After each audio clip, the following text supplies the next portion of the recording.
Bismillah, alhamdulillah, assalamu alaikum, peace be upon all of you.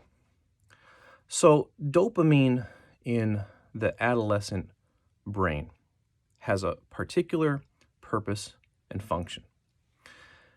From ages 12 to 25, the period of adolescence, the human brain goes through a process that is called myelination. Myelination. What myelination is, it is the forming of a new layer, like a case, the forming of a new layer around the nerves of the brain. And what is needed for that new layer to form, the layer themselves is called myelin. It's called myelin. That's why it's called, the process is called myelination. Okay, literally like a new form around the nerves of the brain. Now, what myelin does is it allows for faster electrical activity to take place across the brain and across the different regions of the brain. So a big thing that adolescents go through is they get better at integrating different pieces of knowledge, different ideas, because their brain literally has the ability now to cross-connect things better. This is different than a child brain, where in a child brains are very, very good at absorbing things, but not as good at integrating things. So this is a process that the adolescent brain needs to go through, and is part of developing the brain into being a fully developed adult brain after the age of 25, roughly the age of 25. Now, for myelin to form and for myelination to occur, myelin needs the chemical dopamine to form. It can't form without it. So this creates in adolescence a high need and a high craving for dopamine. Now, what is dopamine? What is dopamine? Dopamine is associated with the feelings of pleasure, happiness, excitement, and thrill. And then teenagers have a high need for it. Now, at the same time, the baseline level of dopamine for teenagers, like the amount of dopamine they have going on and being released in their brain when they're not doing anything, is lower than adults and children. It's lower than at any other age. And this is partly, it's theorized, this is partly to motivate them to seek dopamine out. And this is why teenagers will so easily complain about being bored.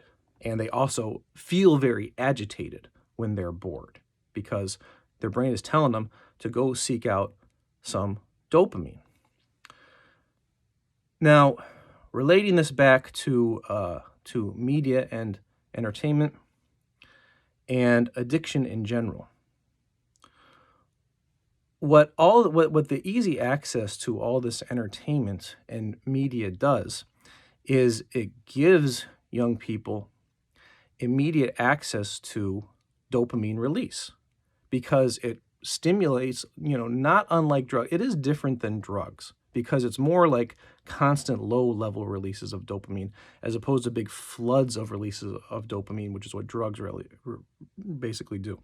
So it is different than drugs, but there's a very strong addictive quality to it, because the constant consumption of media, it's designed to have these constant low-level dopamine hits. And then, and this is part of how it functions like an addiction. And in teenagers, they're highly susceptible to addiction. And this is why any type of business or consumer product, they want to get the teenage market. They want to target the teenage market, because if you can get them locked in, they become a very predictable consumer market, and potentially you can lock people in to be a lifetime consumer of your product if you can lock them in teenage years, because the development of their brain is being conditioned to want these chemicals from certain sources. Now, what this results in, relating to media, is when you're a teenager, especially a younger teenager, you can experience the consumption of media in a very thrilling and exciting, highly stimulating way. But like I was talking about in the last video, over time, the addiction arc with entertainment over time is longer than it is with drugs, because it's not as intense, but it still takes place over time. So, like in middle school, early high school ages, teenagers will be highly pumped up about media and different forms of entertainment and find it all to be very, very thrilling, partaking in it and experiencing it. But over time, what becomes is it becomes more like a habit. It becomes something more that is formed in the brain to be like a habit. And if you waste too much time with it, if you depend too much on doing it, and boredom will especially motivate an adolescent to do it, then it will start having negative consequences in your life because of what I talked about earlier, because it will cause you to procrastinate. It will cause you to put off responsibilities, and it will cause you to not take actions that are going to help you experience satisfaction when you're older.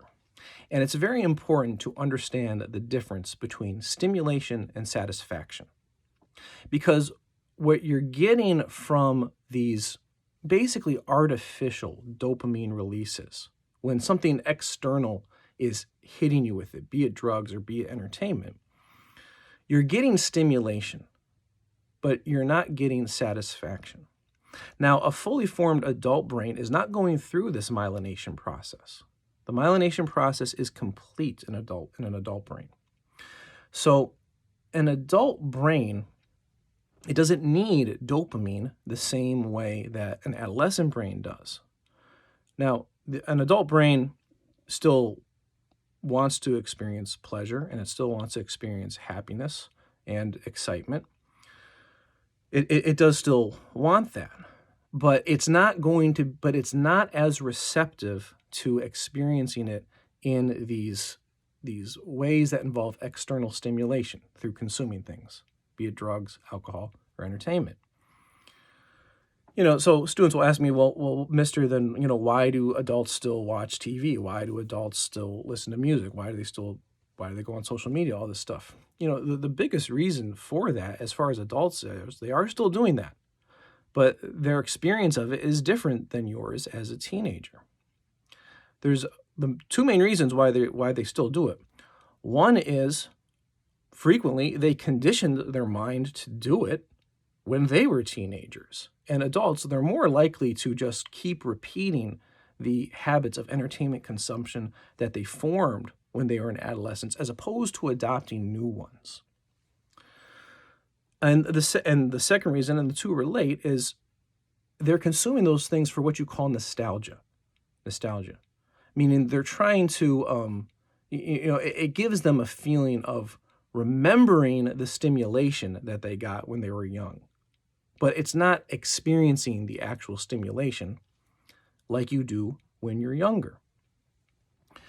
And again, like, their brain might be conditioned to the point where if they don't have it, they're going to feel depressed, they're going to feel these negative emotions associated with it. So the experience is still really different. And again, the difference between, if we talk about the idea of fun, because teenagers tend to evaluate things going on in their life in terms of boredom versus fun. And they want to decrease the boredom and increase the fun. That type of calculus, that type of way of looking at things is very much going to change by the time you're older. Because when you're younger, you more associate the idea of fun with stimulation. And experiencing new things and experiencing thrilling things, it does this dopamine release. So there is a need for it. But when you're an adult, the idea of fun is more going to be, you're going to want that less, and you're more going to want what you maybe could say is joy, or some type of positive feeling that is associated with satisfaction versus stimulation. Now, how does an adult really get that? People can have different opinions on it, but what I would say and what I see in people, there's two ways to really get that.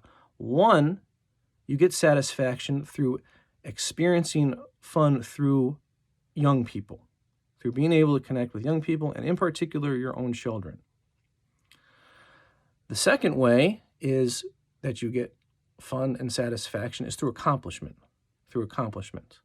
Now, both those things, to really have them and have them in a healthy way, it's set up on the choices that you make when you're younger. So habit formation has a lot to do with this, because you have to understand that right now, decisions that you make with how you consume things, they have the potential to work into the working of how your brain is developing, and therefore the habits that you have for a long time. So if you are awake 18 hours a day and you spend 16, 17 of those hours on your phone, and, say right now that you're somewhere from, you're a teenager to 20 years old, and you just continue to do that until you're 25, there's a fairly good chance that you will continue to do that for the rest of your life. And that may or may not be good for your productivity. And, the point that I like young people to get across is that you want to have control over that type of situation.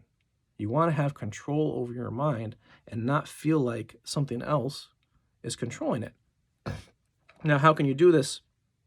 Well, because sometimes I talk to young people like this, and they start to, and young people are very defensive, and I don't say this, I do not say this to put anyone down. That is never the point. It's never the point of any of this, to make you feel bad or feel down. And everything you're going through, this type of stuff, is completely normal and things that everyone's gone through. But the big suggestion that I have for young people, you want to regulate the time that you use on social media, consuming entertainment in general, and being on your phones. You want to have scheduled times where you're definitely not doing it at all, and you're doing something productive. Now, sometimes being able to do something productive, younger people can have a hard time seeing what that might be, how to add something productive to anything they're already doing. But something that you can always do is read a book. Now, reading a book, especially when you're so conditioned to consuming entertainment, it feels boring when you first start doing it. And it feels hard when you first start doing it. It's not giving you any stimulation. And you will associate that lack of stimulation with not being satisfied. So, just like an addict has to go through a period where they don't feel great when they're removed from their addiction for a while. They have to in order to recover, they have to have a period where they're just patient through that negative feelings. So if you pick up a book and start reading one page, just reading that one page, it might not feel easy for you. But just make it a goal to devote, say, 15, 20 minutes to reading that first page. And if you just work towards reading that, even if you don't get past the first page, but you just work on reading, doing the practice of reading for 15, 20 minutes intentionally, and you on purpose did that instead of being on your phone, you'll have accomplished something. Now, the great thing about reading, too, as far as how it relates to this idea of needing dopamine in your mind when you're your age, because some people will ask, well, mister, if teenagers need dopamine, well, then don't they need this entertainment? Isn't it good for them if it's something they need? It's really not, because it's conditioning them to get in an artificial way. And also, too, with this process of myelination, this process of making the electrical activity in the brain interconnect better. Yes, it needs dopamine for that to form. But the question is, what does it need dopamine for? It needs dopamine to help you interconnect ideas, And this constant consumption of media, it is causing dopamine release in your brain, but it's not doing much to help you interconnect ideas. What it's doing is actually making ideas in your brain very, very scattered.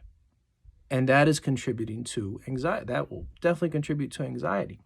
So when you read a book instead, number one, the format is not the format of reading text on a paper page. That's nothing that was made and designed with the intention to release dopamine in your brain. So it's not going to give you that artificial stimulation. But when you put the time and thought and effort and work to reading it and understanding it, that will trigger to your brain that new ideas need to be connected. And then from that, your brain will release dopamine. And when you do that, you will find that having gained new ideas from reading a book feels really good to you. And it feels really special. And it's something that you will take satisfaction in. And if you're not in the habit of reading a book, it does take some time maybe to get to that point. But when you do get to that point, you'll start to feel a lot of satisfaction about the effort you did put in. And then when you're at that point, you're at the point of starting to condition yourself to have better learning and working habits that you want to form at this time in your life, because they will help you have greater life satisfaction overall for the majority of your life, which is not spent in adolescence. The majority of your life is after the age of 25. Majority of your life is after the age of 30, inshallah, if you live the average length of a human life.